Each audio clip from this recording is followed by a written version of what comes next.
कुछ लिख के कुछ जुबानी, ओ थोड़ा सा बादल थोड़ा सा पानी, और एक कहानी।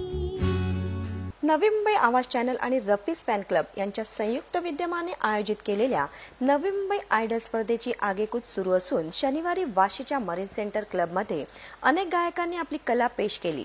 यात महिला, तरुण तरुणी आणि ज्येष्ठांचा सहभाग मोठ्या प्रमाणावर होता। नवी मुंबईतील टॅलेंटचा शोध आणि त्यांना व्यासपीठ मिळावे म्हणून या स्पर्धेचं आयोजन करण्यात आलं आहे। पाहूया त्याची एक झलक। ये समा है प्यार का, किसी के इंतजार का, दिल ना चुरा ले कहीं मेरा मौसम बहार का।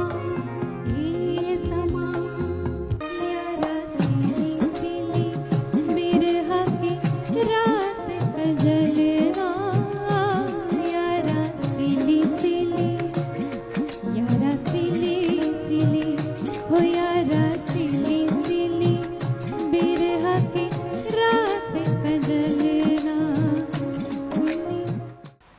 नवी मुंबई आवाज ब्युरो रिपोर्ट।